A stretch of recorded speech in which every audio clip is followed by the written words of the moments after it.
Muito boa noite a todos. Mais uma vez, né? Professor Herbert Rabelo retomando aí com a turma, a grande maioria de eletrotécnica. Não sei se está vindo agora o pessoal da mecatrônica também, para essa disciplina de máquinas elétricas, tá? Onde nós vamos ter dois principais focos.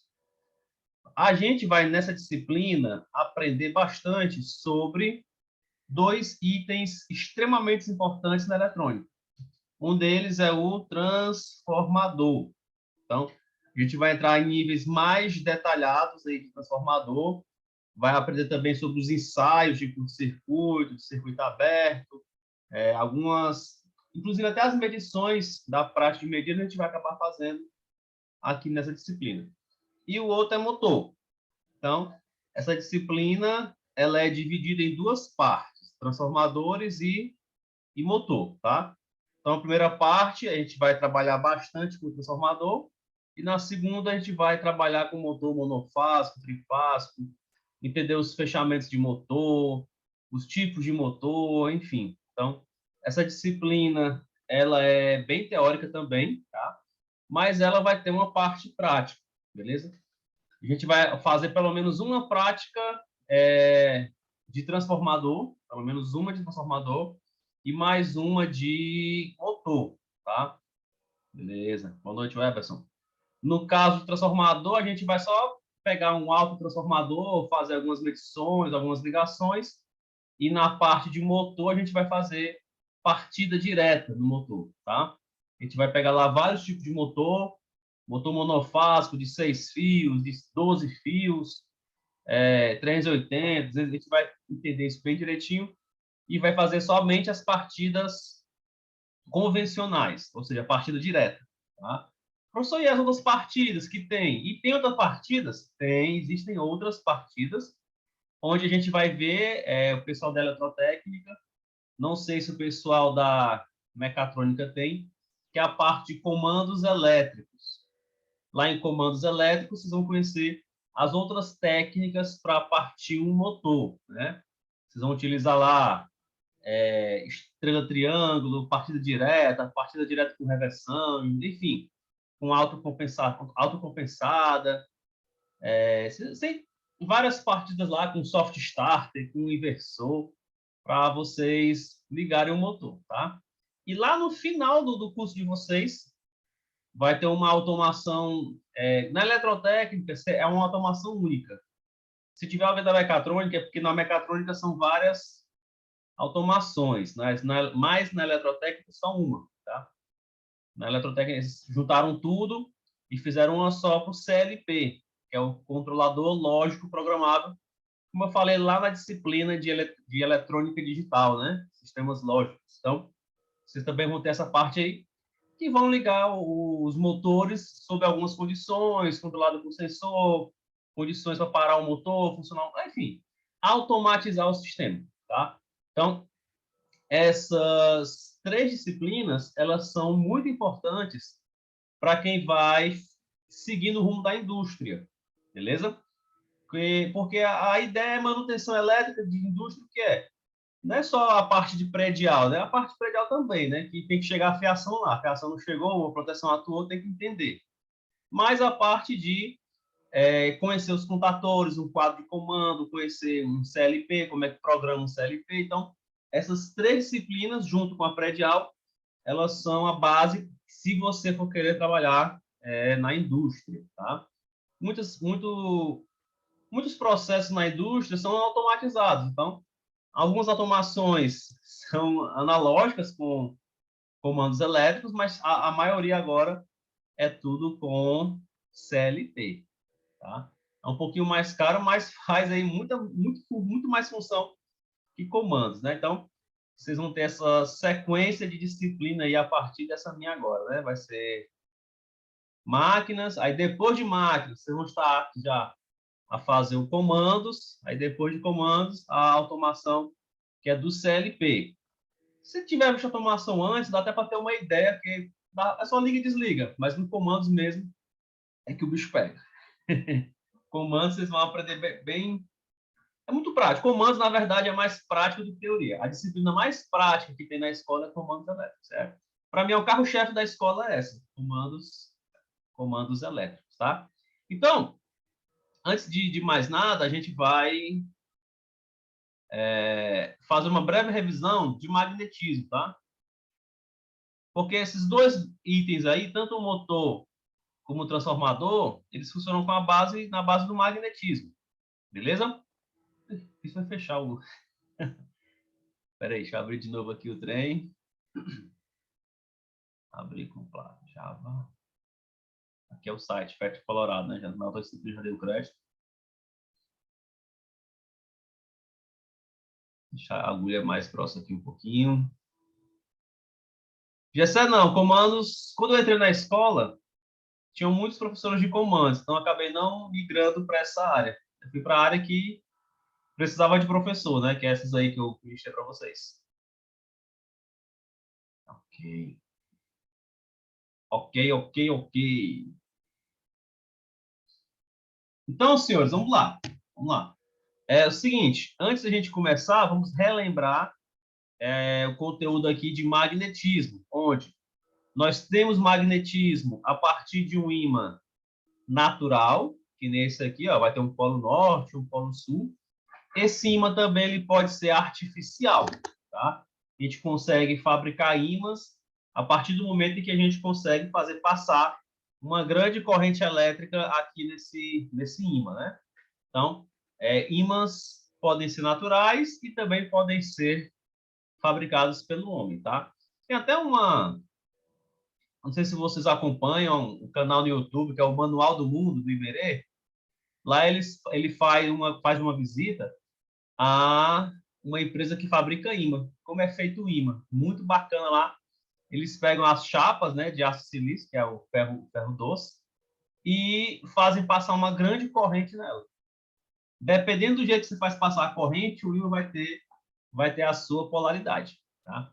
Normalmente ele vai ter um polo norte e um polo sul, mas existem ímãs com mais polaridades. Tem um ímã que é como se fosse aqui uma pizza.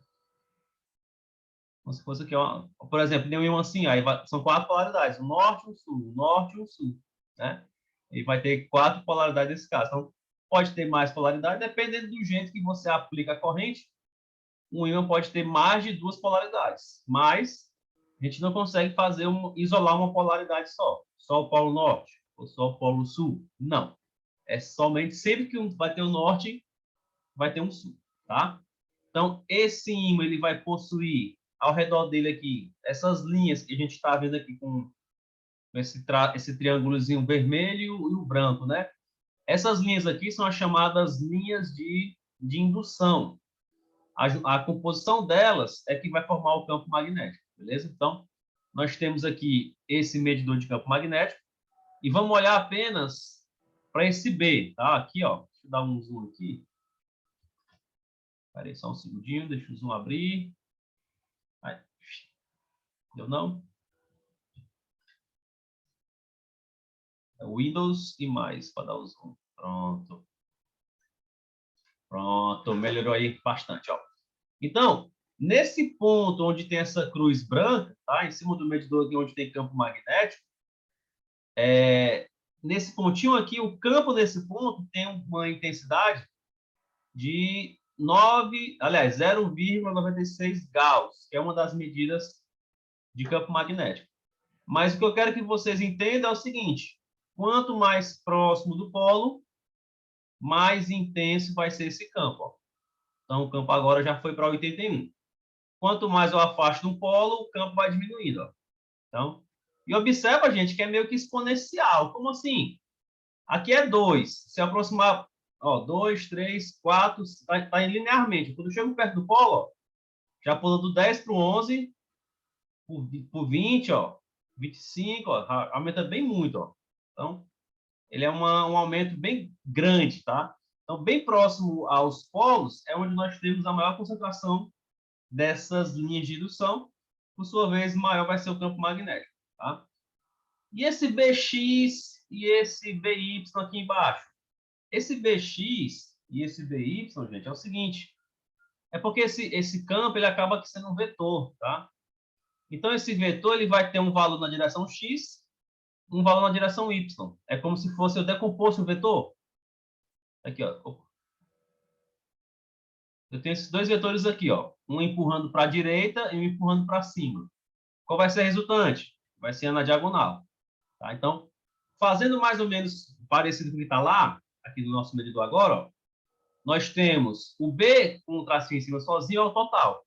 Seria essa diagonal aqui, ó. 5,35 Gauss, tá? Seria aí o campo total. Na direção X, que é a direção deitada, é 4,55, ou seja, essa setinha aqui deitada, ó, ela corresponde a 4,55 Gauss. E a setinha em pé Y, 2,81. Aí você pode aplicar até o teorema de Pitágoras, que vai dar esses valores aqui. Se eu elevar 2,81 ao quadrado mais 4,55 ao quadrado e tirar a raiz, eu vou encontrar essa hipotenusa. Tá? O teorema de Pitágoras é válido aqui. E esse de baixo aqui é um ângulo. Esse ângulo que é formado entre o x e o y aqui, ó, perdão, entre o vetor e o x, esse ângulo bem aqui é um ângulo de 31 graus, tá?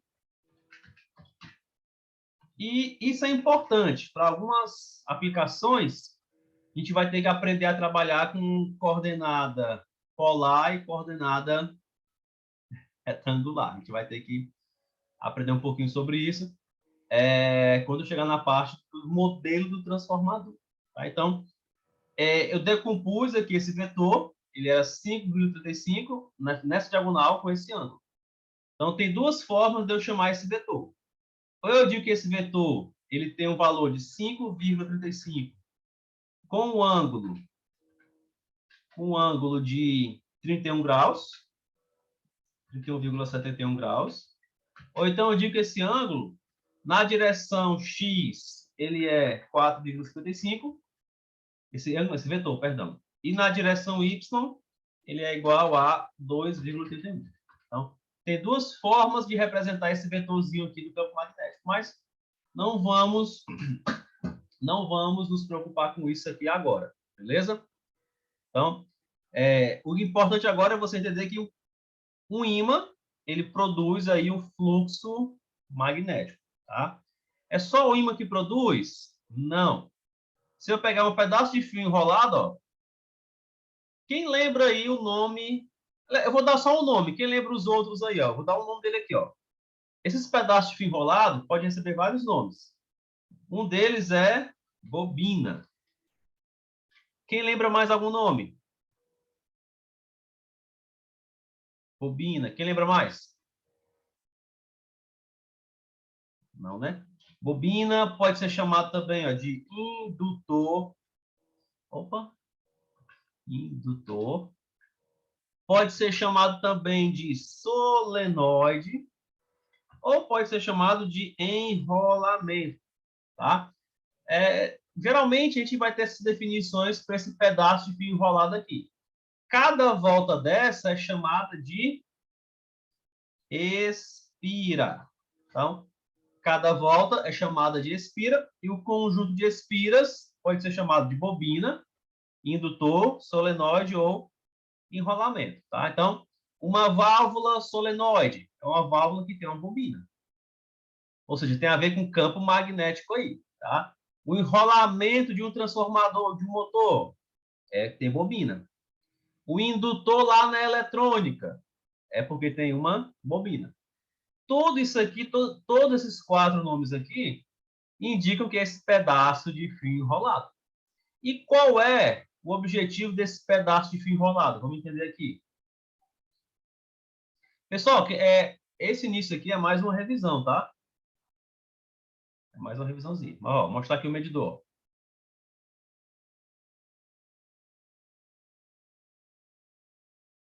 Ó. O medidor, nesse exato ponto aqui, está marcando 10. Eu não vou dar zoom, não, tá? Acreditem que é 10. Com uma expira, vai dar 10. Com duas expiras, opa, dobrou, deu 20. Com três expiras, 30 com 4 espiras, 40. Ou seja, quanto mais espiras, quanto mais voltas tiver na minha bobina, no meu solenoide, no meu indutor, né? Nesses nomes aí todos aí, quanto mais espiras tiver, mais forte, mais intenso será esse campo. Tá? Quanto mais espiras, maior vai ser a intensidade. Só que esse campo também não vai depender só dessa quantidade de espiras. Ele vai depender também da corrente que passa aqui. Quanto maior a corrente, maior vai ser o campo. Ou seja, essa pilha com 10 volts vai fazer circular uma corrente aqui. Essa corrente produziu um campo de 40 Gauss. Beleza. Eu vou reduzir a tensão da pilha pela metade. Quando eu reduzir a tensão da pilha pela metade, a corrente vai cair pela metade. Por sua vez, o campo também vai cair pela metade. Vamos ver? Ó, 5 volts, menor a corrente, menor a intensidade, caiu aqui para 20 Gauss. Então, o campo magnético, que nesse caso a gente vai chamar de campo eletromagnético, porque está vindo aqui a eletricidade que está produzindo o campo, tá? Ele vai depender da quantidade de espiras e vai depender também da corrente que está passando. Então, se eu fizer muitas espiras e fizer passar muita corrente, o campo vai ter uma intensidade maior. Ah, eu não tenho acesso a essa corrente muito grande, então você aumenta a quantidade de espiras, tá? Só que vai ter um detalhezinho que não está mostrando aqui no aplicativo, beleza? Esse aplicativo aqui, ele considera tudo ideal, né? Tudo perfeitinho aqui. À medida que eu me afasto do eletroímã, no caso, quando eu aproximo, o campo aumenta. Quando eu afasto, o campo diminui. Beleza.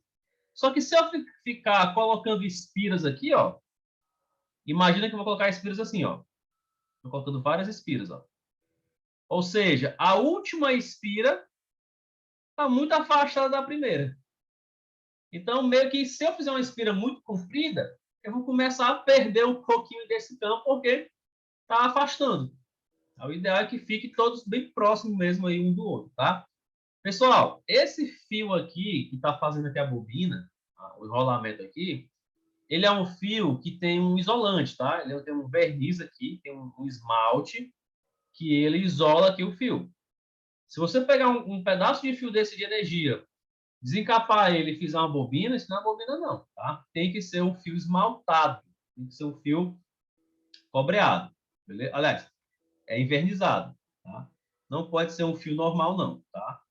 Ok? Então, quanto maior a corrente, maior o campo. Quanto mais espiras, maior o campo. Quanto mais próximo, maior o campo. Beleza? Então, a partir de eletricidade, pode-se criar campo eletromagnético, né? Tem um instrumento de medição que ele mede a corrente com base nisso aqui, né? Que é o alicate amperímetro. O alicate amperímetro ele vai medir a corrente através do campo que ela gera. Beleza? Então, aqui, para um campo de 6, vai ter uma corrente de X amperes. Para um campo de 12, aí vai ter uma corrente de 2x, por exemplo. Tá? Então, o alicate amperímetro ele utiliza esse artifício, a transformação, a conversão de energia elétrica em campo eletromagnético. Massa. E o contrário pode ser feito? Pode. O contrário pode ser feito? Pode. O contrário de quê, professor? Porque aqui nós tínhamos corrente elétrica se transformando em campo igual do ímã. Se eu desligar aqui a bobina, ó, desligar a pilha aqui, no caso, não tem mais campo nenhum. Então, só vai ter campo enquanto a bobina aqui estiver ligada. Então, eu transformei a corrente elétrica da pilha em campo eletromagnético. Vamos fazer agora o contrário. Vou transformar um campo eletromagnético em uma corrente. Pode isso? Pode. Essa aqui é a lei de Faraday-Lenz. Qual é a condição para que isso ocorra? Qual é a condição para que eu consiga transformar esse campo magnético aqui em uma corrente elétrica? Tá? Primeiro, a gente vai entender agora um pouquinho de uma definição nova, que é o fluxo. Opa. Fluxo. Fluxo magnético, gente, tem a ver com a quantidade de campo aqui que está passando em uma área. Então, dentro aqui dessa espira, está passando um campo magnético. Está passando um fluxo. Tá? Então, a condição para que tenha tensão induzida aqui, para que circule uma corrente aqui, é que o fluxo dentro da área da bobina varie. Tá? Tem que haver variação do fluxo magnético aqui dentro. Então, aqui, ó, tem campo magnético aqui dentro? Tem. Então, tem um fluxo? Tem. Só que esse fluxo é constante, está sempre passando, ó. Não está variando. Se eu variar, aí, meu amigo, vai ter produção de tensão. Tá? É uma reação da bobina à variação do campo. Porque tudo na natureza vai prezar, vai tentar atingir o equilíbrio. E o equilíbrio é um negócio constante. Então, se eu mover aqui o ímã, estou aumentando o campo aqui dentro. Tá? Vou botar aqui o medidor aqui, ó. Ó, aqui dentro, deixa eu apagar aqui essa bobinazinha aqui. Pronto. Aqui, ó. Mais ou menos aqui dentro da espira, está um campo de 2 Gauss. Obviamente, só nesse ponto, tá? O fluxo seria esse conjunto todo aqui que passa aqui dentro. Seria uma somatóriazinha aqui. Ó, então tá 2. Quando eu afasto, caiu para 0. Variou aqui dentro? Variou.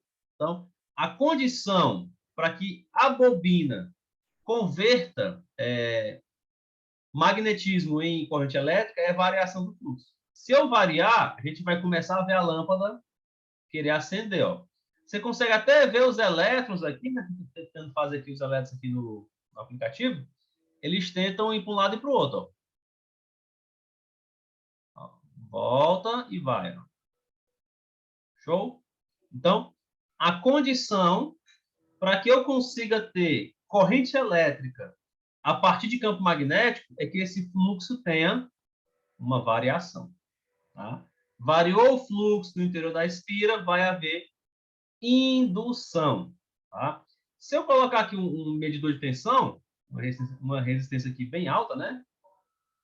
Aí ele vai medir a tensão. Ora é positivo, ora é negativo. Oi, Webson, pode falar. Olá, professor, boa noite. Boa noite. Só uma pergunta em relação quando o senhor movimentou esse ímã, esse natural. O grau foi para 201 alguma coisa. Existe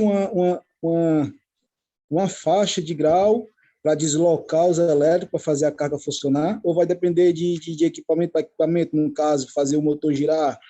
Ó, esse grau que tu falou, esse aqui de baixo, é? Não, o de cima lá, o total. Assim, o Isso. caos, né? Sim, a intensidade do campo, exato. Porque aqui, o que a gente está estudando? A gente está estudando uma espécie de geração. Eu consigo meio que gerar energia através da variação do fluxo aqui. Entendeu? Eu posso ter fluxo a partir de energia e eu posso ter energia a partir de fluxo, desde que esse fluxo varie. Agora, se a variação for pequena, a tensão é pequena. Por exemplo, ó, aqui nesse instante, ó, vou botar de volta lá, né, o medidorzinho, ó. Ó, nesse instante bem aqui, ó. Aqui, mais para cá um pouquinho. Está quase 200 aqui, não é isso? Ó, dentro da espira. E por que não tem tensão? Porque está com campo de 200. Porque está constantemente 200. Então, não é o valor 200 em si, é a variação que vai fazer isso acontecer. Tá? Então, se eu variar de 200 para 0, eu afastar aqui de uma vez, aí vocês vão ver aqui o ponteiro indo para um lado e indo para o outro. Olha aqui, ó, vou afastar. Ó. Não sei se deu para ver de novo. Ó. Ele foi positivo. Ó. De novo, mais devagarzinho. Acho que dá para ver, não dá? É bem rapidinho aí, mas que geralmente no vídeo tem um delayzinho. Entendi. É o movimento, né? É a variação, perfeitamente. Do movimento. Perfeitamente. Desde que aqui dentro eu possa fazer a variação. Eu poderia fazer a variação de algumas maneiras. Por exemplo, eu poderia variar assim, ó, pegando sistema de biela, né, no caso aqui, e fazer esse tipo de variação. Poderia, eu gerar tensão. Mas eu poderia fazer a variação diferente. Eu poderia deixar o ímã parado, por exemplo, e aumentar aqui a área da espira. É uma variação que não é muito usual, mas dá para fazer assim, ó. Se eu aumentar aqui a área da espira, ó. Deixa eu botar a lâmpadazinha, ver se consegue ver melhor. Ó, não sei se dá para ver a lâmpada na área da espira, querendo acender um pouquinho. Só por que quando você aumenta a área da espira, a lâmpada quer acender um pouquinho? Porque, gente, é o seguinte, ó, tudo está em relação ao fluxo. Se eu tenho uma área maior, eu permito que mais campo magnético atravesse aqui. Se tem mais campo magnético atravessando, então aumentou o fluxo. Então, muito fluxo vai ter, no caso aqui, parou de variar, não gera nada. A condição é ter que estar variando o tempo todo. Então, se eu ficasse aumentando, diminuindo aí a espira, obviamente não tem um condutor elástico para isso, né? Mas eu poderia sim produzir energia elétrica. Oi, Webson, pode falar. Professor, a variação está relacionada ao diferencial de potência, no caso aí também? Não, só o fluxo. Aqui está passando um fluxo de 10, aí quando eu vario para 20, variou de 10 para 20. Ou então variou de 20 para 10, variou de novo. É uma mudança. Entendeu? Ok, ok. Então, ó, a condição é que tem essa mudança. Eu poderia mudar a área da espira, só que na prática a gente não faz isso. Eu poderia fazer um sistema aqui de engrenagem, etc., para ficar um movimento aqui perpétuo para frente e para trás, poderia ser. Mas a grande sacada para fazer isso aí é com o circular. Circular, a gente já viu lá na eletricidade, né? Instalações. Se eu fizer esse ímã girar aqui perto aqui da bobina, tá? Esse ímã aqui, ó, o fluxo vai variar aqui dentro e vai estar produzindo aqui a nossa tensão. Então, a partir de fluxo magnético, tem tensão? Sim. Tá? A partir de variação de fluxo magnético, perdão. Se eu desligar aqui, ó, a torneira, parou a torneira aqui no caso, tem campo magnético aqui dentro? Tem. Deixa eu mostrar aqui, ó. Passa campo magnético aqui dentro? Passa. Está passando. Porém, o campo é constante. A partir do momento que eu movimento esse ímã, no caso, em vez de fazer o movimento indo e voltando, eu represo a água, deixo acumular bem muita água e faço ela cair na minha turbina. Ó. Um processo parecido com esse aqui. Aí eu estou gerando aqui a minha tensão. Tá? Beleza aí? Só que tem um detalhe. Deixa eu tirar aqui o campo. Esse campo aqui dá certo, tudo rodando aqui, muito estranho. Pronto, deixa só a lâmpadazinha piscando aí. Pausar aqui, tem um detalhe. Tá? Tem um detalhe. Esse ímã, ele vai estar girando, vai. Vai ter aqui dentro um fluxo magnético que está variando, vai. Essa variação de fluxo vai induzir uma corrente aqui, beleza? Só que é o seguinte, durante o momento em que essa lâmpada está ligada, não circula uma corrente aqui na bobina? Circula. Essa corrente que circulou na bobina, ela não vai gerar um campo magnético, não? Vai. Vai. E esse campo magnético depende de quem? Da quantidade de espira e depende da corrente. Por que eu estou falando disso? Ó, eu sei que eu já falei disso lá em eletricidade, lá em instalações, tá? Mas é sempre bom fazer essa revisão, tá, gente? Olha aqui, ó. Se eu colocar mais lâmpadas aqui e ligar todo mundo em paralelo, você poderia pensar, né? Opa, eu vou aproveitar esse ímã que está girando e ao invés de ligar uma única lâmpada, eu já vou ligar três, ó. Massa, vou ligar três. Só que tem um detalhe. Antes, vamos supor, para uma lâmpada, a corrente era de 1 ampere. Se eu tenho agora 3 lâmpadas, a corrente vai aumentar para 3 amperes. O que é que isso implica? Que o campo eletromagnético aqui agora vai ser 3 vezes mais forte. Aí vai ter um efeitozinho um pouco chato. Que efeito é esse? O campo magnético aqui dessa minha bobina, ele é contrário ao campo do ímã. Ou seja, quanto mais corrente tiver circulando aqui, mais forte vai ser esse campo com relação ao campo do ímã. Ou seja, é o meio que freio aqui esse ímã. Tá? Ah, só tem uns carros aí que utilizam o sistema de frenagem, é nesse princípio aí. Tá? Ele fecha um curto-circuito, na hora que fecha o curto-circuito vai ter uma corrente de valor elevado, na hora que tem a corrente de valor elevado fica mais difícil de manter a rotação. Ele vai frear. Tá? Só que tem um detalhe, né? Tem um detalhe. A gente trabalha muito com alternada, as minhas cargas dependem da frequência da rede. Lá da eletricidade, eletromagnetismo. A gente vai fazer uma revisãozinha, ou revisão, ou ver pela primeira vez, essa parte com vocês aí, que são as impedâncias e reatâncias. Você já chegaram a ver reatâncias e impedâncias em eletricidade e eletromagnetismo? Chegaram a ver isso aqui? Impedância.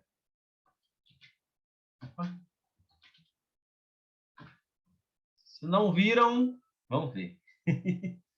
Se não viram, vamos ver a partir da próxima aula. Já vai começar a rever aí ou ver os conceitos de reatância e impedância que a gente vai utilizar nos modelos aí do transformador, tá? Então, o que eu estou falando aqui? Essas reatâncias e impedâncias, que é como se fosse a resistência, elas dependem da frequência, tá? Essa reatância vai influenciar na impedância, que depende da frequência. Ou seja, se a frequência mudar, eu vou mudar a corrente da carga. Tá? A gente já vai ver isso aqui com mais detalhe. Eu vou só falar um pouquinho disso aqui agora. Seguinte. Vou apagar isso aqui. Ó, vamos supor... Oi, Webson, pode falar. Professor, aí no caso, o senhor aumentando a quantidade de lâmpada, para resolver o problema da compensação de corrente no campo, o senhor ia aumentar o fluxo da água ou aumentar o ímã? Aumentar o fluxo da água. Porque o ímã já está construído lá, né? Já está parado o ímã. Então, é aquela velha história. Imagina que tu está andando de bicicleta. É o mesmo exemplo, né? Tu está andando de bicicleta, aí você manteve lá uma velocidade. Beleza. Aí, de repente, alguém jogou um saco de cimento na garupa. Ó, puf, 50 quilos. Vai ficar mais pesado para você manter a velocidade? Vai. Você conseguiria manter a velocidade? Conseguiria. É só botar mais força que ia manter. Tá? Então, sim, para compensar o aumento de carga, eu tenho que aumentar a geração. Então, existe sim essa briga constante, 24 horas por dia, 7 dias por semana, que é a briga de geração. É uma brigazinha, mas é uma briga tranquila. Geração. Não sei mais escrever, não. Geração vezes carga. Por que tem essa briga, professor? Porque, ó, lembra que eu falei com vocês que a minha carga vai depender da frequência? Vamos já entrar nesse detalhezinho aqui. Vamos já entrar nesse detalhezinho aqui, ó. Então, se a minha carga aumenta, como o Emerson falou, eu vou ter que abrir a torneira para passar mais água, porque eu quero manter a velocidade, eu quero manter a frequência 60 Hz, que é a frequência aqui no Brasil. Já decora aí. Eu quero manter a frequência 60 Hz. Então, se uma indústria ligar os motores dela, eu não quero que caia para 59, 58, eu não quero que fique mais lento. Eu quero manter essa mesma frequência. Então, a geração e a carga, uma acompanha a outra. Tá? Na hora que a carga entra, o que é uma carga entrar? O cara ligou a indústria todinha dele. Estava parado lá um motor lá de 1000 CV, aí ele ligou. Bora ligar o motor? Bora, então vamos ligar. Tem energia e tempo, liga. Ou seja, o sistema vai sofrer uma bala aí, ó. Vai entrar um motor de 1000 CV na rede. 1000 CV é uma senhora potência, tá? Então, o sistema tem que estar preparado para isso. Então, na hora que essa carga aumenta, eu preciso gerar mais. E se eu não gerar mais, o que vai acontecer? Eu vou perder frequência. E o que a frequência fica baixa? Qual o problema? Gente, frequência baixa é um problema de bola de neve. Bola de neve, vou mostrar aqui para vocês. A grande maioria das cargas, elas são bobinas, são motores, são transformadores. Então, a grande maioria das cargas, elas são indutivas. E a minha reatância indutiva, que é o XL, ele é 2π, que é uma constante, o π que é o 3,1415, vezes a frequência, vezes a indutância. Então, essa formulazinha, XL aqui, que é a reatância indutiva, ela é uma constante, que é 2π, vezes a frequência da rede, vezes a indutância, que é a característica aqui da bobina, da seção, do tamanho, enfim, característica física aqui da bobina. Mas eu quero que vocês fixem nessa fórmula aqui o fato de que o XL, que é a impedância da bobina, perdão, a reatância da bobina, depende da frequência. Só mais, não estou entendendo. Olha como é simples, gente. Ó. O XL vai influenciar na impedância, a gente vai chegar nisso depois. Mas ó, a corrente, ela vai ser a tensão dividida pelo X. Só não, eu sei que quem já estudou isso aqui, não é o X, é o Z, que é a impedância. Eu sei que é o Z, mas calma, por enquanto, vamos pegar só o X aqui. Então, essa corrente que vai circular na bobina vai ser a tensão que está sendo gerada aqui, dividido pela reatância da carga. Tá. Aí vamos supor que a indústria foi e ligou o seu motor lá de 1000 CV, ligou seu outro motor de 2.300 CV. O cara lá da KGS, lá do Acaraú, foi lá e ligou. Estava baixo o nível do abastecimento, tive que ligar o motor de 2.300 CV, alimentado com 69 kV. Ligou.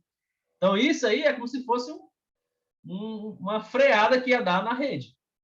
Obviamente, o sistema está preparado para isso, tá, gente? Quando você é cliente de alta tensão, do grupo A, médio ou alta tensão, você precisa informar o que você vai usar.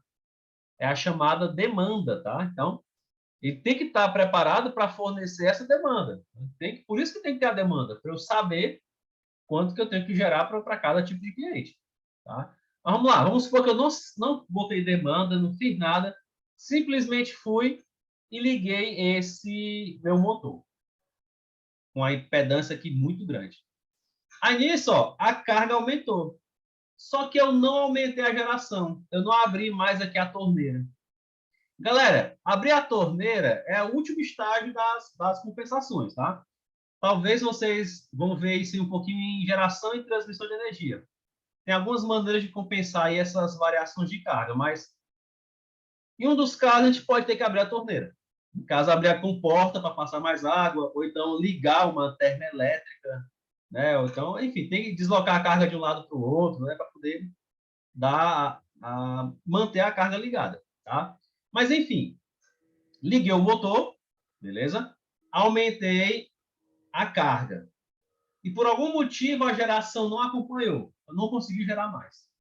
Eu estou no limite, estou gerando o máximo que eu estou podendo. Tá? Vamos supor que os meus parques eólicos estão todos parados, as minhas termoelétricas estão a pino. Gerei o máximo que estou podendo, estou gerando, não consigo acompanhar essa carga. Então, o que vai acontecer? A frequência diminui. Frequência diminui. Então, vamos agora estudar isso aqui. Ó. O cara ligou o motor, ligou o transformador muito pesado, ligou um motor muito pesado, aí eu não consegui gerar o suficiente. Nisso a frequência cai, tá aqui a frequência. Pessoal, eu estou multiplicando o XL, é uma constante, que é o 2π, pelo L, que é uma característica física do equipamento, que acaba que é uma constante, e pela frequência. Só que essa frequência diminuiu. Então, por consequência, qual vai ser o resultado do XL? Será que esse XL, quando a frequência diminui, será que esse XL aumenta ou será que ele diminui? Olhando para a equação, eu estou multiplicando todo mundo. Ó. Se eu multiplicar por um número menor, então a ideia, a tendência é que ela fique menor. Então, se a frequência cair, se a frequência da rede cair, a reatância de todos os motores que estão ligados nessa rede, não só o dele lá, todo mundo aí vai mudar o XL. O XL fez o quê? O XL diminuiu. Pessoal, estão acompanhando o raciocínio, gente, aí? Ó, liguei muito o motor, não consegui acompanhar a geração. Frequência cai. Consequência da frequência cair, o XL cai. Beleza? Ou seja, consequência, a impedância, o X aqui no caso, vai cair também. Beleza. Então, eu estou pegando o número que é a tensão constante e estou dividido por um número menor. Qual é a consequência para a corrente? Só me explica melhor isso aí. Vou explicar aqui num exemplo aqui bem prático aqui, ó. Abrir aqui a calculadora. Ver se tem algum espaço aqui. Pronto. Vamos lá, eu estou com o número aqui 100 e vou dividir por 500. Beleza. Aí deu 0,2. Show de bola. Só que agora eu quero dividir esse 100 por um número menor. Antes deu 0,2. Agora eu quero pegar esse mesmo 100 e vou dividir, em vez de 500, por 400. 0,25. Aumentou. Aumentou. Então, se esse número aqui acabar reduzindo, por que o X reduziu?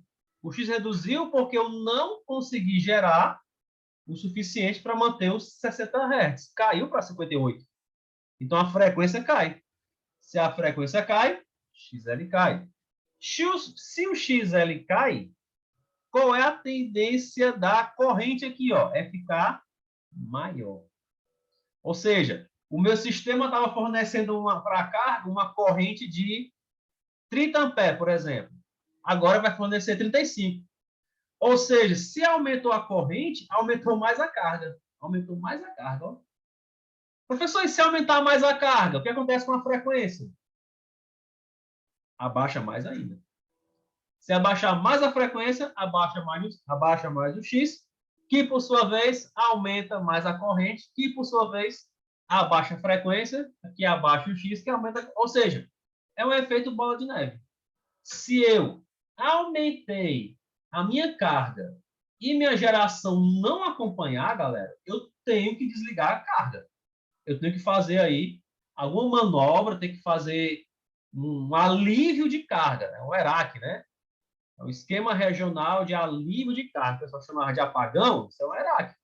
Porque essa carga pode ser um motor ou pode ser um curto-circuito. De repente, fechou um curto-circuito, o gerador, galera, o gerador, ele... O gerador não sabe o que é curto-circuito e o que é carga, não.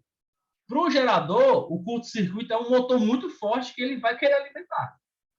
Então, nem que o gerador exploda, nem que perca tudo, a energia, o gerador ele é muito altruísta, ele só pensa nos outros, ele nunca pensa nele mesmo. A energia elétrica é nesse estilo aí, a energia elétrica ela nunca pensa nela. Nem que ela derreta os fios, ela quer entregar o que é pedido. Tá? Então, se eu aumentei a carga e eu não consigo aumentar a geração, eu preciso cortar a carga. Então, fazer uns apagões, não, desligar cidade tal, porque eu preciso manter os dois equilibrados. Porque se eu deixar isso aqui acontecer por muito tempo, qual é a tendência? A carga aumentar, vai acionar várias proteções e vai desligar tudo. E não é interessante.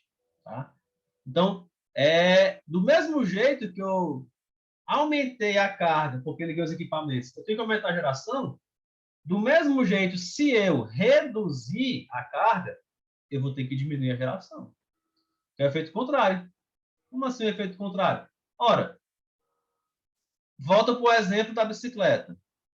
Você estava lá na velocidade constante, beleza? Aí jogaram um saco de cimento na garupa, ficou mais lento. O que você vai fazer? Botar mais força, né? Vai botar mais força. Aí você botou mais força e conseguiu manter a velocidade que estava antes. Show!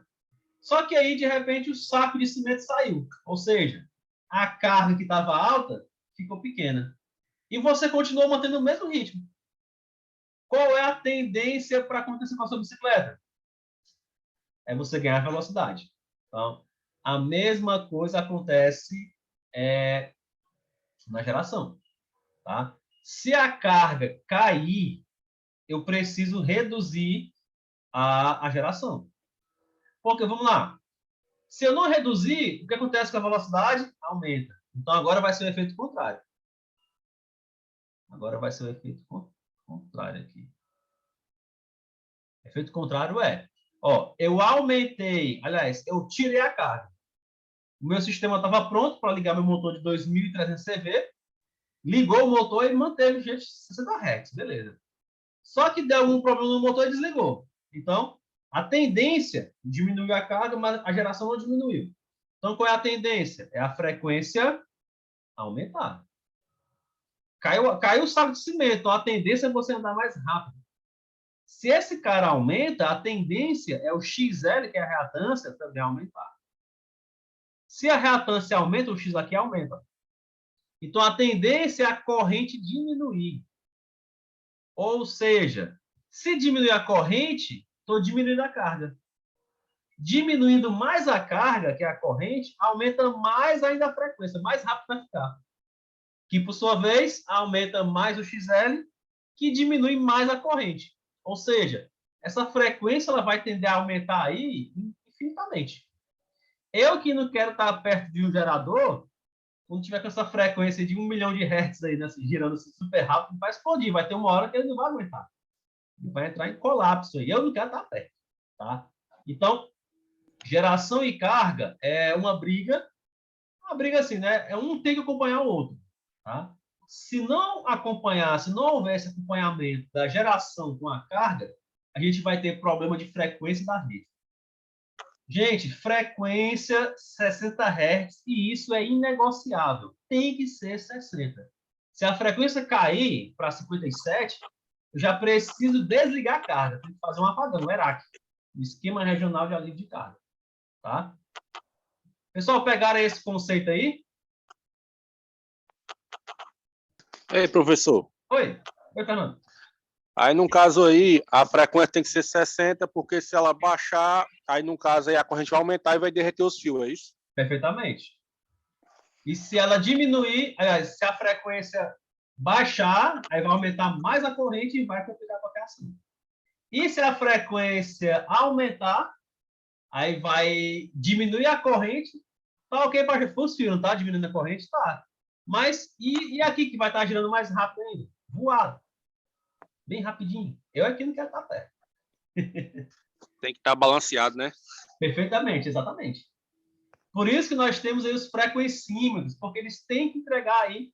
Você não pega um frequencímetro, que nem a gente viu nas medidas, você não vê lá 60 Hz, 40 Hz, isso aí. Não, você vê lá 60, 59, 58, você não vê uma diferença grande. Exatamente por isso, porque não vai ter, é inegociável, tem que ser 60 Hz, tá? Oi, Weberson.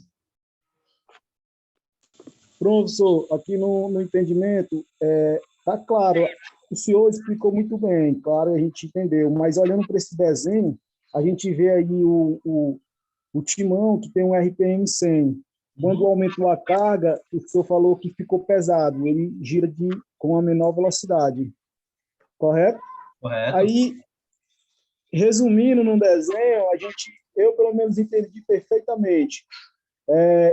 Essa faixa de frequência, 60 Hz, para o funcionamento da carga. Existem alguns equipamentos que a gente vê lá de 50, 60 Hz. Inclusive, eu acredito que seja 110, 50 Hz, né? Exato. E 220, 60 Hz. Aí está relacionado diretamente a isso que o senhor nos explicou agora. Na verdade, isso daí é porque é o seguinte, tem país, o Brasil, ele adota 60 Hz. Só que tem país que adota outros valores. A maioria dos países, na verdade, adota 50 Hz. A usina do Paraguai, por exemplo, lá no Paraguai.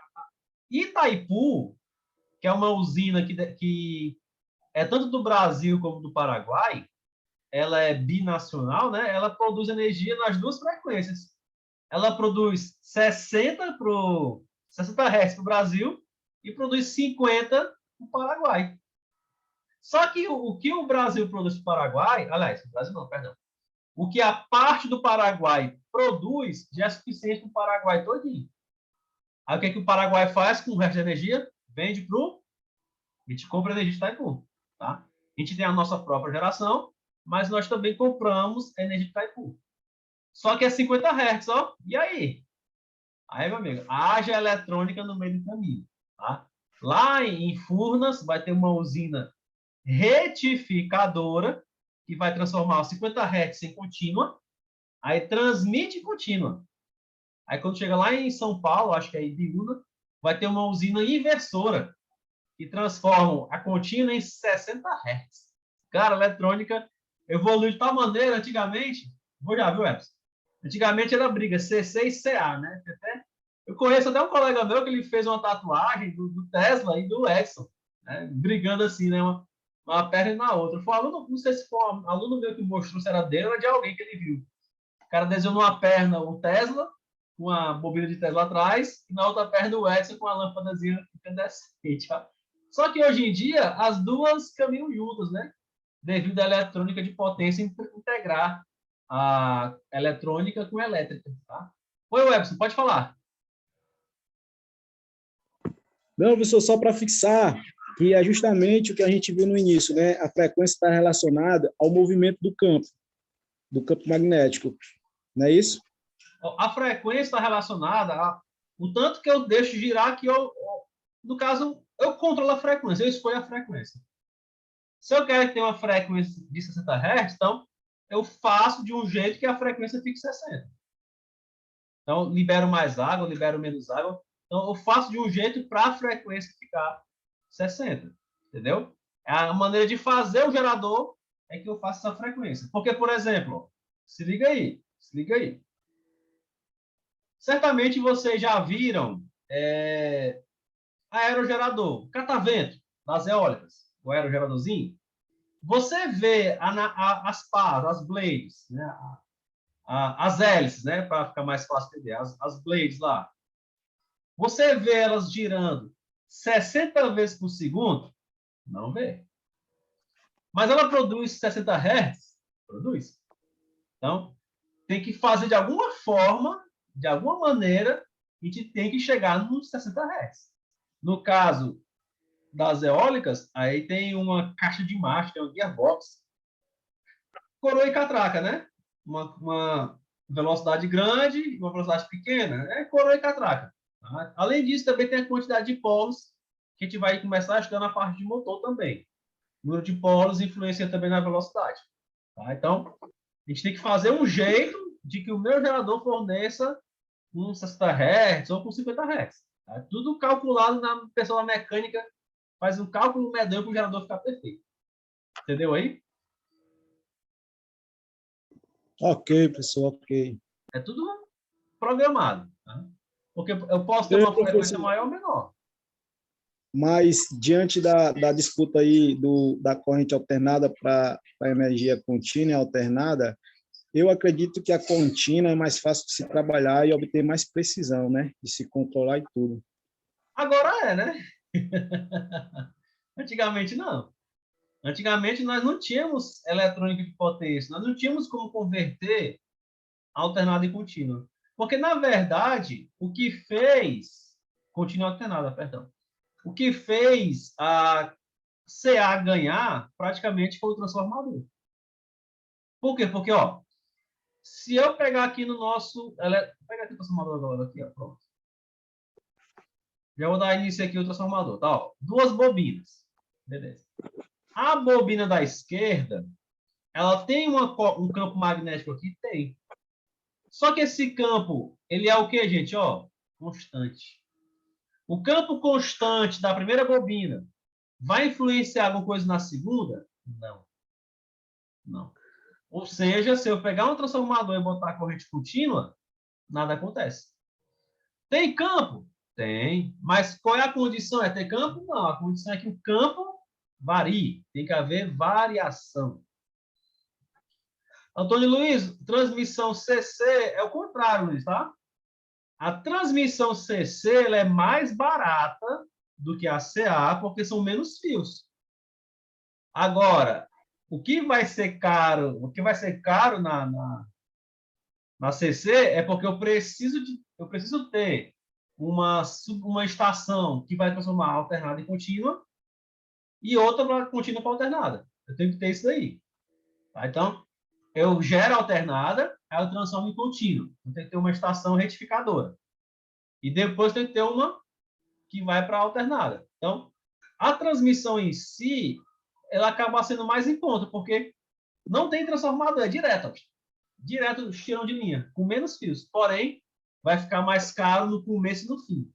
Tá? E existe uma curva, né? Deixa eu mostrar aqui essa curva rapidinho para vocês aqui.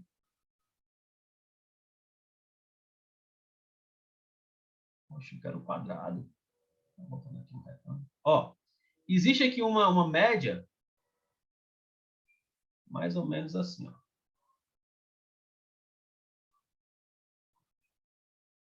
Aqui eu vou botar o valor em reais, tá? O custo. Custo. E aqui eu vou colocar a distância. Distância, ó.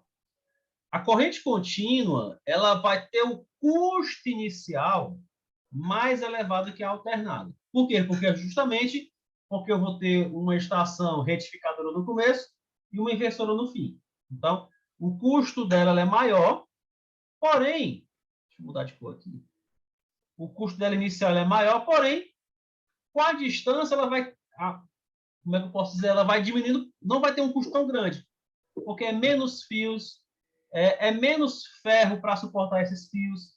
Tá? Então, ela tem um custo inicial elevado, porém, à medida que eu vou aumentando a distância, não vai ter tanto acréscimo assim de custo. Já aqui é a CC. Aqui é a CC. Já a CA, ela vai ter um custo inicial mais baixo.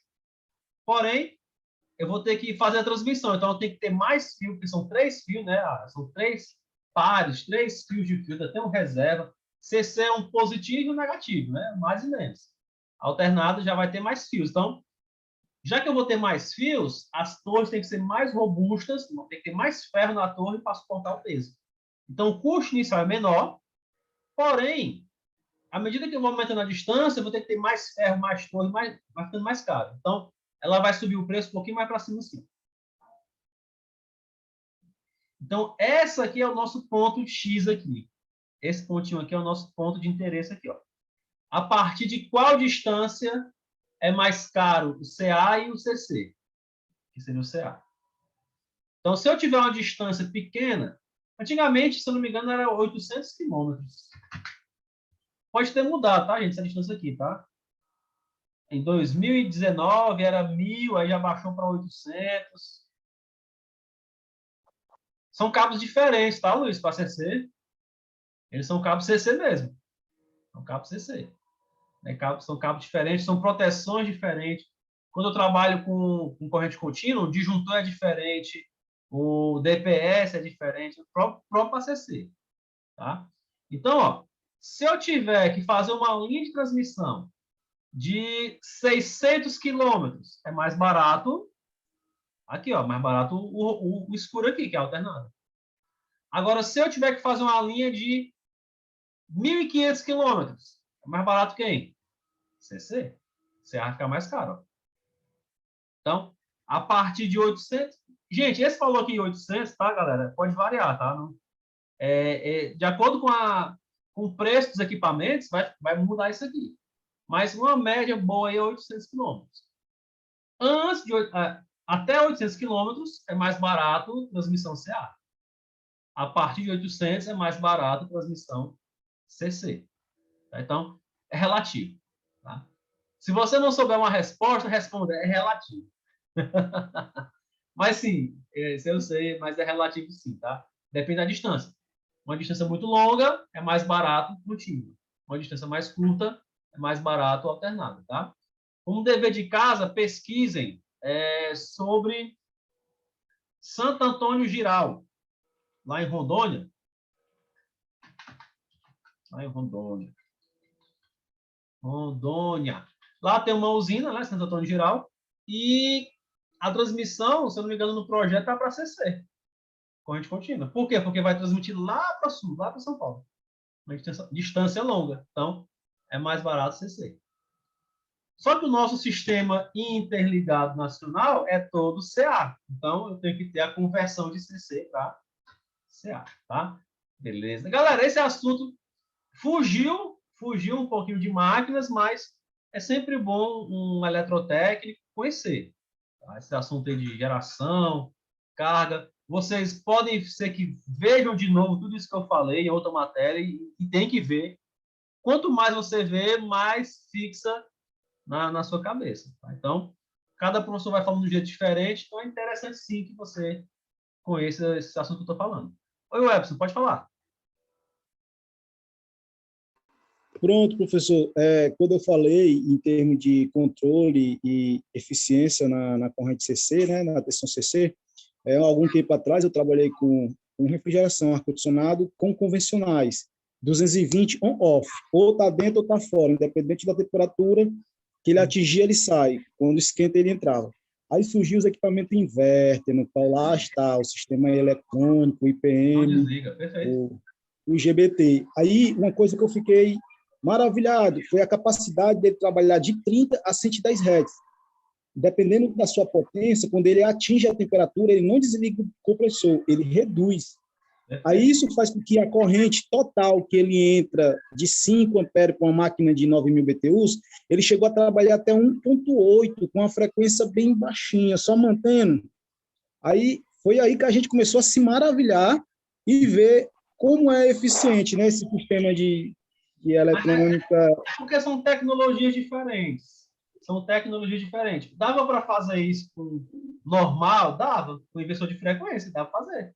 Só que ia ficar bem mais caro o ar-condicionado. Tá?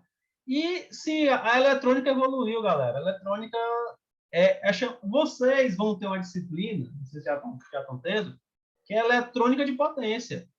Que é justamente ele vai juntar a parte de força, né, com a parte eletrônica. E tem, cara. O IGBT é a nossa chave Superman. Como assim, chave Superman? É um comparativo das chaves, né? A gente tem uma chave que é muito rápida, tem uma chave que aguenta muita porrada e tem uma chave que é rápida e aguenta porrada, né? Como assim, sua chave rápida? Quando eu começo a trabalhar com frequências maiores, eu tenho que ter uma chave que aguenta essa velocidade. Por enquanto, a nossa chave de flash, que é a chave mais rápida, é o MOSFET. O MOSFET é a nossa chave eletrônica mais rápida. Ela consegue chavear em alguns megahertz aí por segundo, tá? Ou megahertz, por segundo é pleonasmo. Megahertz. A nossa chave mais forte, que não é rápida, mas aguenta muita corrente, aguenta muita tensão, aguenta muito, é o tiristor, é o SCR. É uma chave também eletrônica. E a nossa chave, que não é o mais forte, mas é forte, não é a mais rápida, mas é rápida, é o IGBT. Gente, é um I, tá? Não é um L, não, tá? É I. É o transistor bipolar de porta isolada. Isso aqui é uma chave, é a nossa chave eletrônica praticamente a mais atual, a mais recente, deve ter uns 40 anos de idade só, uma chave nova, recente, tá? E ela é forte, é a mais forte? Não, mas ela é forte. Ela é rápida? É a mais rápida? Não, mas ela é rápida. É o Superman. Superman é forte, é rápido. Eu não sei se é o mais forte ou se é o mais rápido, né? É o IGBT, sim. A eletrônica evoluiu, galera, que a gente consegue fazer isso. Tá? Perfeitamente. A gente consegue controlar com esses carinhas aqui, ó. IGBT. Show de bola. Aqui. Tá. Então, vamos voltar agora para a disciplina. Transformador. Nosso objetivo hoje é fazer aqui a introdução ao transformador. Tá? Então, olha como é interessante. Eu tenho nesse lado esquerdo aqui que eu estou movimentando uma bobina, tá? Com corrente contínua, com uma pilha. Do outro lado direito que estou movimentando, nós temos aqui outra bobina só com a lâmpadazinha ligada. Tá. O que aconteceu? Nada. Por que não aconteceu nada? Ora, tem campo magnético aqui dentro? Tem. Professor, não basta ter o campo magnético para ter tensão induzida, não? Não, galera.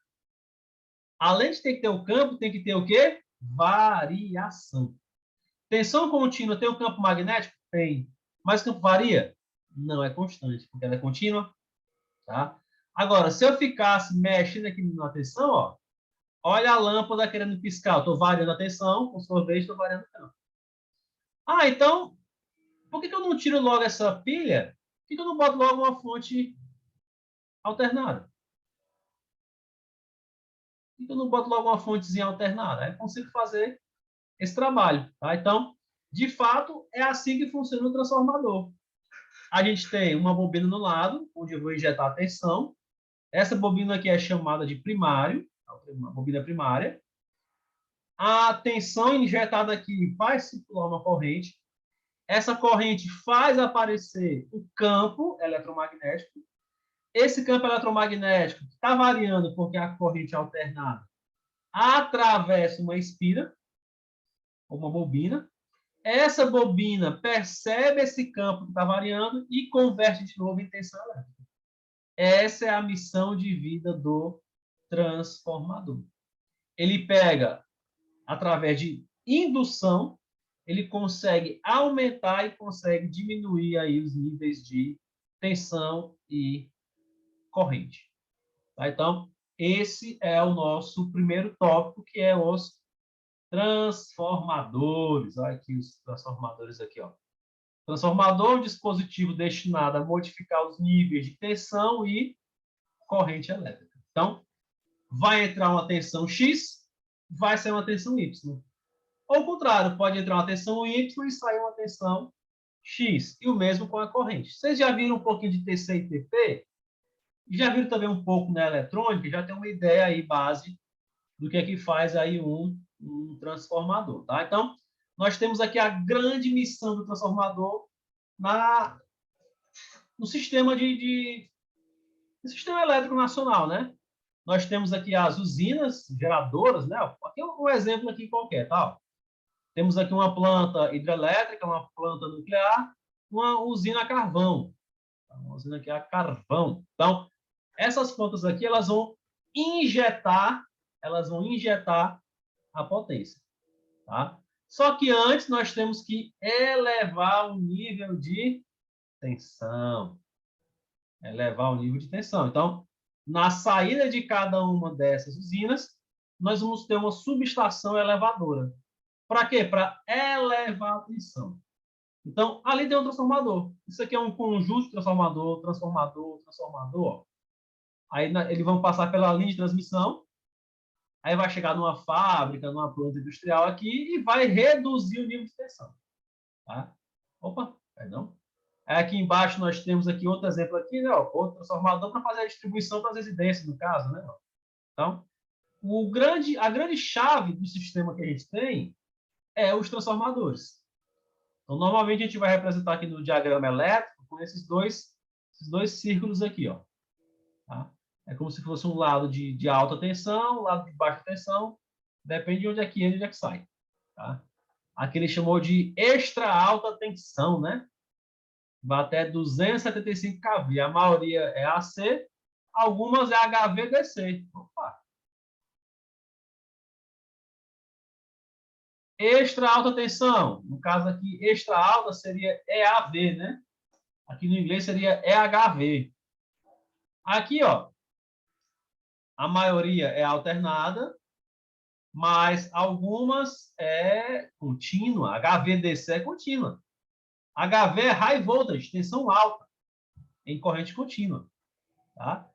Aqui nós temos aqui uma transmissão e aqui nós temos a distribuição. Sempre aí com os transformadores. Aqui o finalzinho dela aqui, né?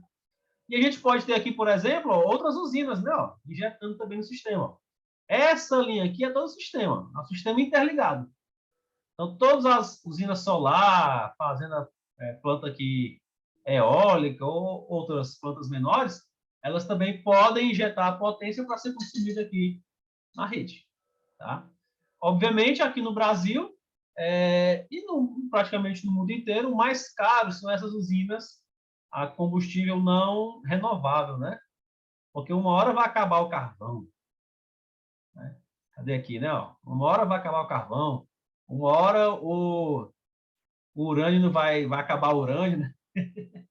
Então, as melhores formas de gerar energia, cara, é a renovável.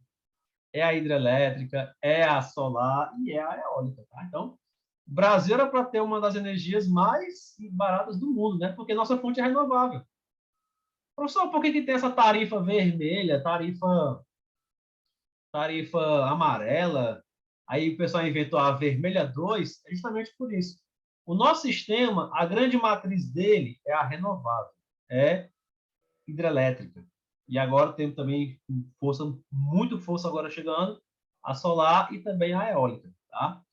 Só que, às vezes, quando não tem água suficiente lá no reservatório, a gente não vai poder existem uns níveis lá que a gente não pode passar essa água pela turbina, que tem que manter o nível para a população usar, enfim, temos algumas condições aí. Então, nesse caso, eu tenho que gerar energia. E, às vezes, eu não posso contar 100% do tempo isso aqui. Mas, aqui, ó, tendo carvão, meu amigo, vai gerar.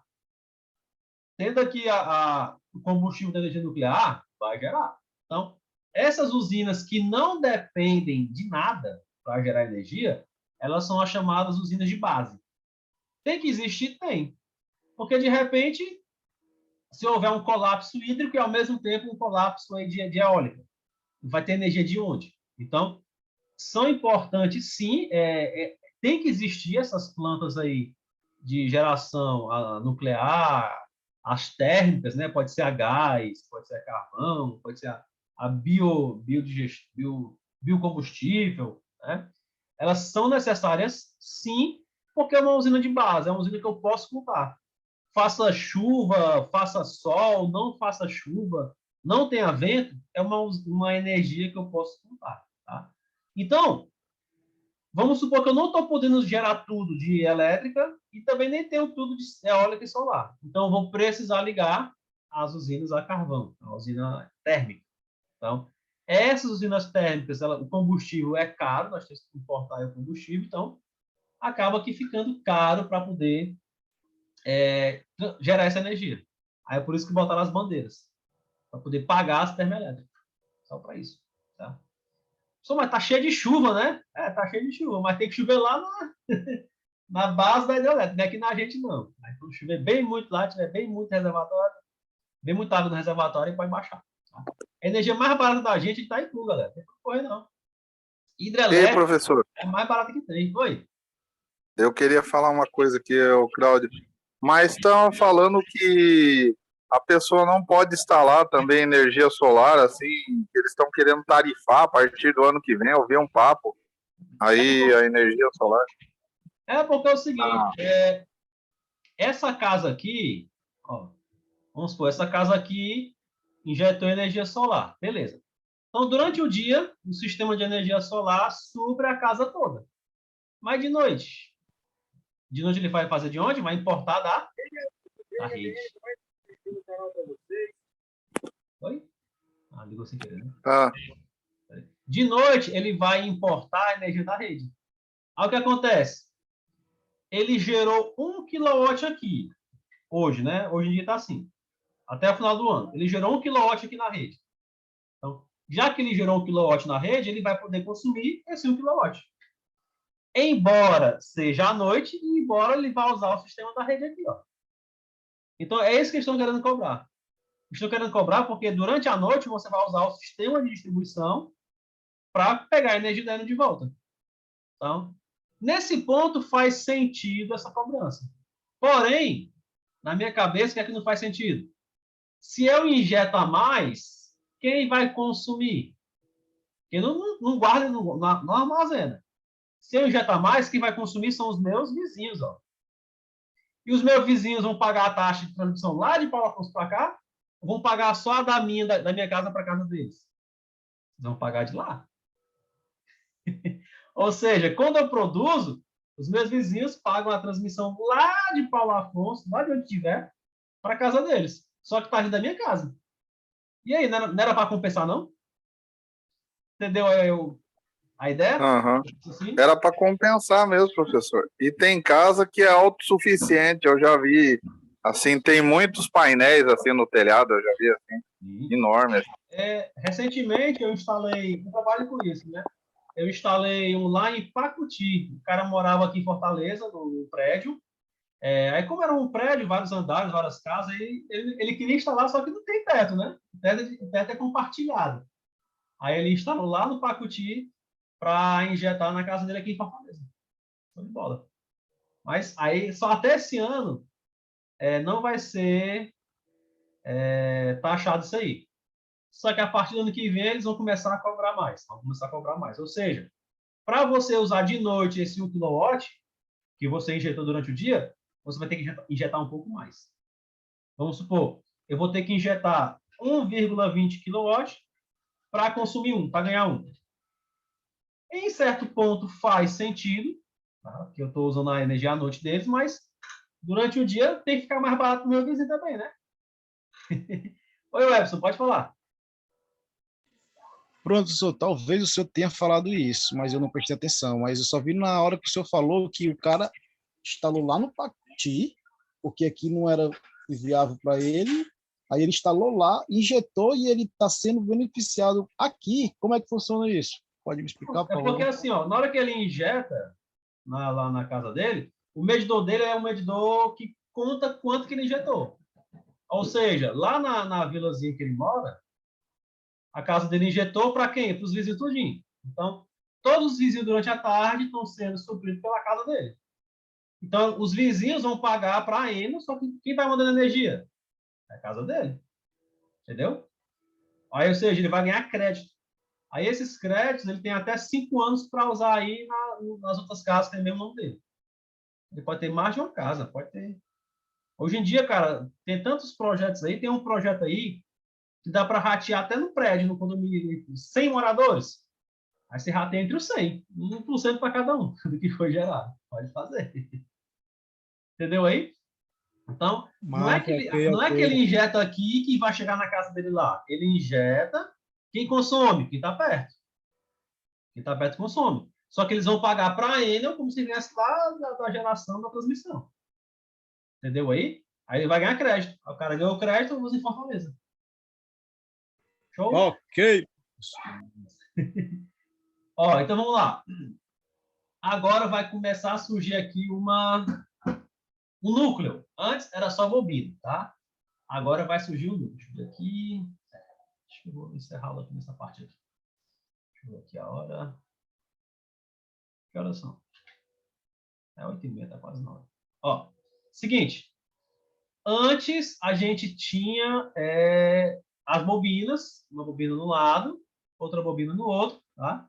E no aplicativo, essa bobina gera muito fluxo, só que a gente só está aproveitando, a gente só aproveita o que está passando aqui dentro. Esse fluxo todinho aqui fora, ó, eu não estou aproveitando nada. Eu só estou aproveitando o que está passando aqui dentro, ó. Beleza? Então, existe uma maneira para a gente aproveitar mais esse fluxo aí, que é colocar um núcleo. Ó, Transformer Core. Galera, eu gosto de botar esses slides aqui em português, tá?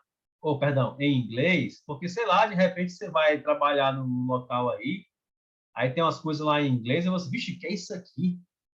Primeira vez que eu vi esse palavra aqui, o wind, né? Nem sei se pronuncia wind ou wind. Acho que é wind. Essa palavra aqui é o vento, porque wind para mim é vento, né? O wind é vento, windsurf, né? O wind é vento, mas aí quando fica assim o wind aqui, não sei se pronuncia wind ou wind, é enrolamento. Essa palavra aqui é enrolamento, wind. Turn é volta, né? Volta. Turn around, né? Volta, né? Então, eu gosto de botar alguns slides em inglês para vocês já acostumarem com alguns termos, tá? De repente você vai pegar o manual, ver o manual em inglês, aí, lascou. O Google, não, sabe, ó. Core é núcleo, né? Core. Ó, eu tenho aqui a bobina no lado esquerdo, que eu vou chamar de primária. É nela que eu vou injetar a tensão para fazer circular a corrente na bobina. A corrente fica só na bobina. Essa corrente na bobina vai produzir um campo magnético. Se não tivesse esse núcleo, se não existisse esse núcleo, o campo ia ficar assim, ó. Do norte para o sul, do norte para o sul. Ó.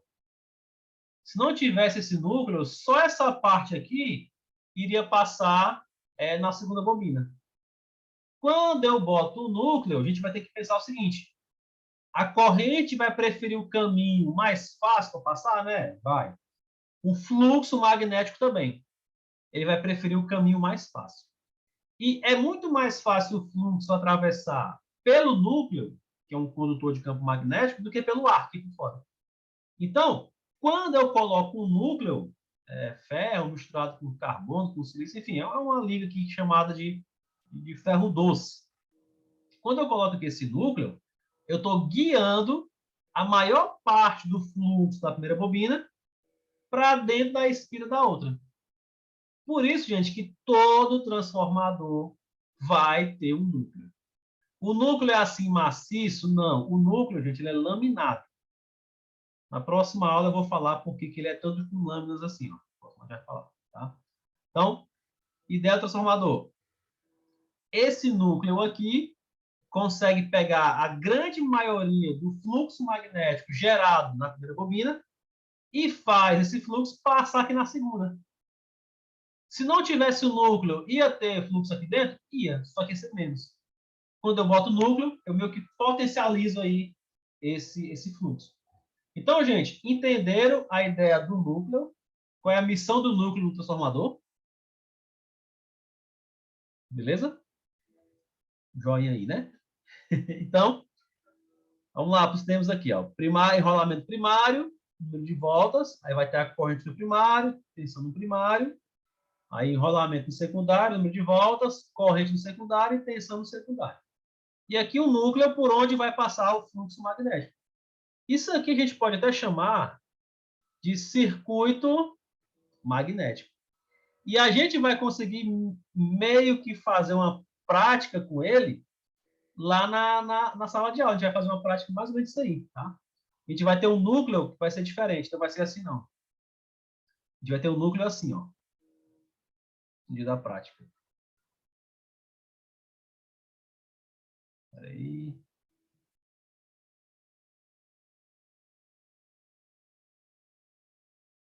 A gente vai ter um núcleo mais ou menos assim, ó. Aí aqui vai estar um rolamento. Gente, estou desenhando com o mouse, tá? Então não vai ficar perfeito, não. Ó, imagina que isso aqui é um enrolamento de um lado, aí aqui é um enrolamento do outro lado, ó.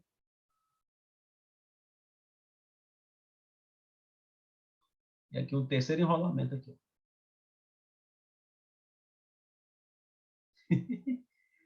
Enfim, é o fio enrolado aqui, tá? Atrás do núcleo aqui, ó. Ó, se eu injetar uma tensão nesse primeiro núcleo, nesse primeiro lado aqui, eu vou injetar aqui, por exemplo, 200 volts. Mas eu vou botar aqui 300 volts. Vamos supor que, por exemplo, eu injetei aqui 300 volts. O que é que vai acontecer? Esse 300 volts, ele vai fazer circular aqui uma corrente, beleza? Essa corrente vai fazer surgir aqui um fluxo magnético. Aí o fluxo magnético, ele vem. Quando chega bem aqui, o que acontece com o fluxo? Se divide. Se divide. Ele vai se dividir. Aí, olha o que acontece. Ó. Vamos supor que todas elas aqui têm a mesma quantidade de espiras. Aí, quando você pegou o multímetro, você mediu aqui e deu 200. E quando você mediu no outro, por exemplo, deu 100, ó.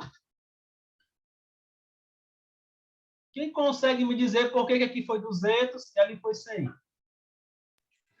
Professor, baseado naquela teoria lá, quando se distancia do campo, vai ficando mais fraco, né? Quando se distancia do núcleo, do centro de onde está. Foi quase. O fluxo, ele vai querer o caminho mais rápido, mais curto. Qual é o caminho mais curto? É o primeiro, não é não? Então, a maior parte do fluxo magnético vem para cá. Ó. Por isso que nessa aqui vai estar 200. E na outra vai estar 100, porque vai vir menos fluxo, que está mais distante. Tem a ver com a Pensei ideia que era por causa do rolamento dos fios. Quando é energia elétrica, se fosse energia elétrica, seria tudo igual. Se eu colocasse aqui uns fios aqui alimentando 300 para cá, 300 para cá, todo mundo ia ter 300 volts. Mas o fluxo ele tem um comportamento meio que da corrente. A gente vai fazer a analogia do fluxo com a corrente. E o caminho mais curto seria esse aqui, ó. Então, a maior parte do fluxo vem para cá. Aí uma parte menorzinha vem para cá. Ó. Se nessa segunda aqui passou menos fluxo, então vai ter menos indução. Se essa aqui passou mais fluxo, não vai ter mais redução. Agora, interessante. Se eu cortasse essa bobina daqui, ó, se eu eliminasse ela, aí o que ia acontecer? Todo o fluxo da primeira ia para a segunda. Então, aqui ia sair também 300 fluxos. Tá? Então, a gente vai ver isso aí na prática. É bem interessante isso na prática. A gente dá uma olhadinha nisso aí também. A gente vai ver isso aí e vai ver também o álcool transformado na prática. Tá? Senhores, por hoje é só. Já me estiquei demais. Próxima aula a gente vai estar entrando. Não, acho que vai chegar na parte de fasor já já. A gente vai ver aqui algumas fórmulas de potência, tamanho do transformador, as relações, tudo mais, e as perdas. Né? E a gente vai, infelizmente, faz parte da ementa, a gente vai estudar aqui os modelos do transformador, tá? Onde cada resistor e cada bobinazinha dessa representa uma perda. A gente vai estudar sim, faz parte da ementa, e nós vamos estudar o modelo transformador, para depois fazer aqui cadê? Os ensaios. A gente precisa fazer os ensaios aqui, mas tem que aprender isso aqui um pouquinho para fazer umas continhas, tá? Então, se preparem a calculadora, beleza? Que a gente vai estar utilizando bastante essa calculadora no decorrer do curso. Show de bola aí, senhores? Alguma pergunta sobre a aula de hoje? Beleza. Então, senhores, um bom final de semana a todos.